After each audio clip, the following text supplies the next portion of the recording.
Hey boys and girls, I'm Nick in the States, and today we're going to talk about this. This is a Bad Cat unicorn.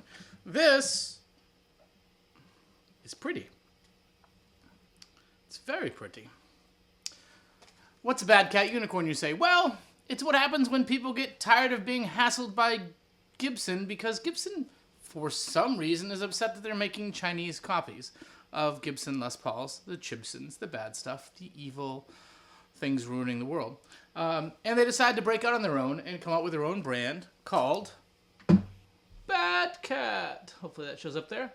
With a really, really, really cool cat logo. They've taken some liberties with the shape. You know, the lower horn here has been kind of gumbied out so that it doesn't make people upset about it. Likewise, the headstock doesn't have the open book. It's more of your, generic but nice, not the flat top Harley Benton-y vintage things. Not really a big fan of those, or even what Yamaha does. But aside from that, it's pretty much the standard Les Paul formula. So 24 3/4 inch scale, mahogany body, maple cap, mahogany neck. This is vintage style tuners on it.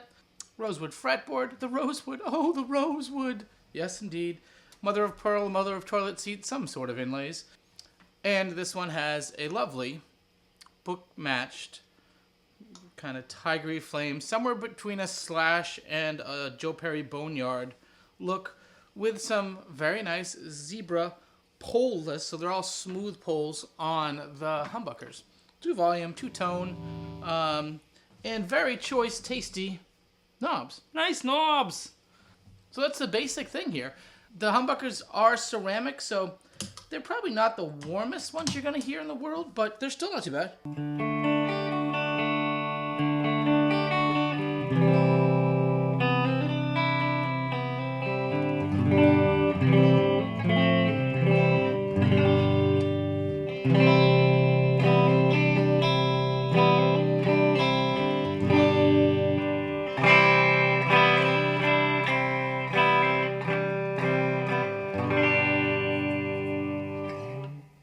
Clean, nice,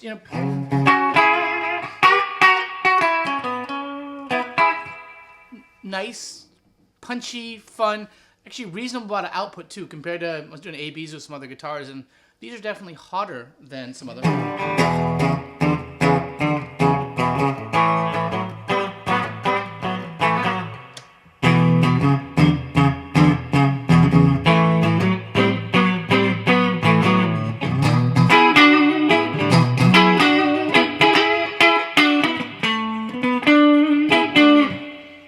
Though, especially dialed in, if you can get the amp set up kind of well, and I'm using a little bit of EHX Soul Food, so that's a Soul Food right there, and that's that nice little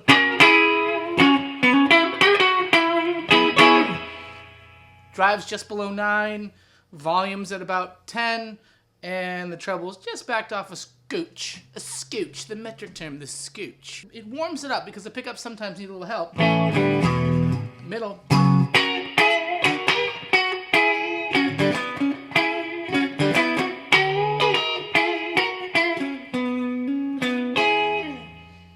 Though, right? You look at the bridge, the bridge is nothing like crazy.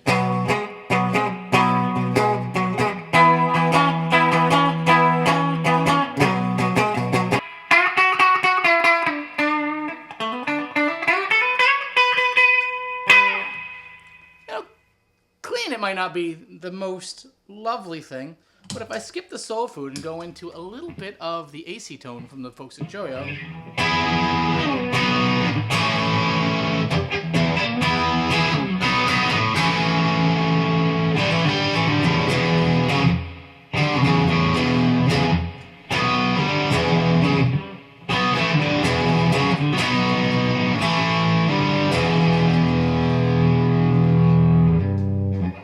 plays well with the overdrive tones, and even the neck.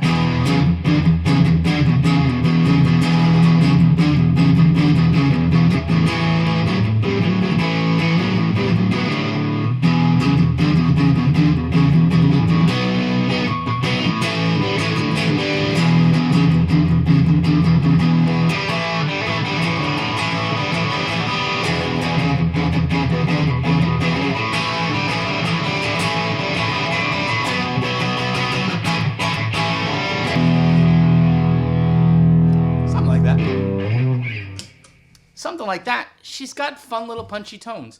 Like I say, she's not as warm as a full-blown Gibson Les Paul. I think the bridge doesn't give you quite as much life as, say, a Probucker and even an Epiphone.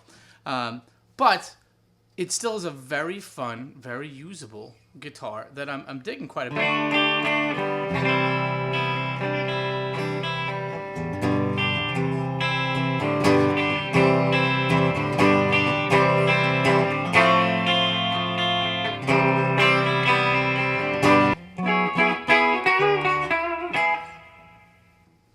Get some of those little tones out of there that sneak in. And almost, this bridge clean, it's not a tele like, but it actually is very articulate single coily. Like I say, not your Alnico-y warm, but still. I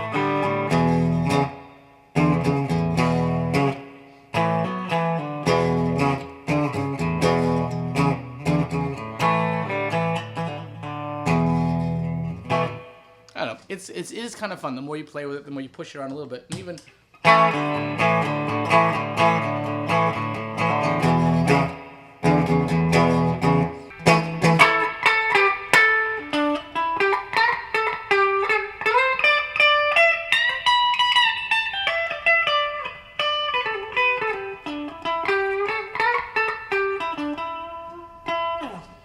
Something like that. Still a lot of fun, but I'm in love with neck humbuckers when you're doing little runs.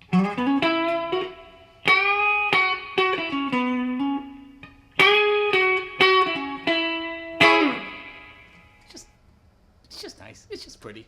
Running out of the PB Bandit 112 Red Stripe. Overall, as a player, she came set up very well. Unlike the previous Bad Cat, this was the Do Right, the Make Good, and came set up, played pretty well. From a fit and finish standpoint, the details are pretty good. You do have ever so slightly at the edge. You probably won't see it there, but the edge of where the binding meets that flame maple veneer, it's just a little bit of tear out, which then makes it absorb more of the dark stain, and so you get just a little bit of little dark little line right before where the binding starts. No big deal, just gotta point it out. The book match is probably not the best I've ever seen, but that's one spot where the cheaper Chinese kind of fall apart versus the cheaper, say, Koreans. Although you will see some Chinese guitars with great ones, like the Bentons, great seams. Nice seams there, fella. But alas, as I say, the knobs are actually surprisingly good. They're not the cheesy Chibson ambery garbage bin ones. These seem pretty cared about. Intonation was spot on. I was able to get it dialed in. It was close. I dialed it in great. Still have some room on the bridge for some adjustments, so no issues there. Cheap bridge. Functional, good. It's not going to last 7,000 gigs. It's all right. Stop tail, nice quality. I mean, it's not the... Once again, you're not getting a Gibson quality stop tail, but it's not really important to your tone. Really, at the end of the day, it's, these will be fine. I think the bridge is the one that you probably want to replace at some point. Maybe like with the Tone Pros. Godo, something like that. Pickups, good enough. Actually, for me, they're a nice counterpoint. I have a lot of Alnico humbucker Les Pauls. It's my favorite tone. This actually becomes a nice different to it. If I kind of push it with a California sound.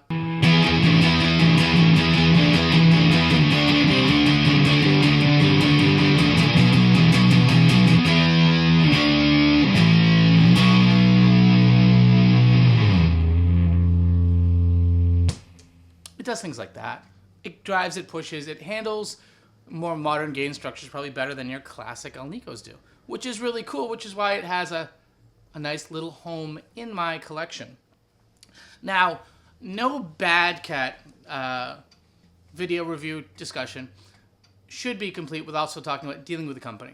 And I think, they're a small shop. I will say that the consistent complaint people have is with communication issues. It's a one-man shop, and Jason or Shengzi Jia, I think makes his best effort at it, but communication can be spotty at times. At times they can go kind of dark with no communication. I know he's working with some new people to kind of be more the communication end on the front end of things, but this isn't dealing with even some of the US-based small companies. It's dealing with an overseas Chinese guy who's running a shop well, but And he's been a man of his word from everything that I've personally seen. This was a guitar shipped out to me for free to replace one that wasn't very great out of the box with a ton of issues. And that was because of factory issues, apparently. So, just be careful of your expectations. Time frames from what's given to when you receive it could be a different thing. And it still is sometimes a bit of an adventure. There are some Facebook pages you can go get more information on it. There's a user group, those kind of things. But it behooves you so that you don't have unreal expectations of what you're going to get out of it. But for the $250, $260 that something like this goes for, it's actually pretty cool. And what I like the most about them is they have adventurous colors. They have adventurous palettes of things and options. I go and check to see what he has in semi-regularly, between less polished things, 335-ish things, copies, the like. So it's kind of very interesting that way. There's a comparison test coming up soon between this guitar, the Harley Benton SC550 Faded Tobacco, and the Vintage V100. And then that we kind of get to see some of the differences and strengths of each one. And each one does have some really good strengths and a little bit of deficiencies. It behooves me to also say that the neck on this is a slightly more manly than your average import neck. It's got a nice little grip to it, kind of that 5960 transition. No slim taper, it's pretty consistent as it goes up. And I really enjoy that sort of a neck. So when I pick this one up, it's always like, oh, all right, this feels kind of good. The tuners are passably okay. They hold tune very well, actually. Guitar stays in tune pretty good. Pretty well. Proper grammar. But I will say the tuners, they're not the most luxurious looking vintage tuners, but those are an easy thing to swap out. Anywho, with that said, this is the Bad Cat Unicorn in really kind of a cool Joe Perry-ish, slash-ish looking thing. I kind of dig it. Links and stuff down below. And with that, I've been Nick in the States. Yes, folks, I do indeed have issues. You take care now. Thanks.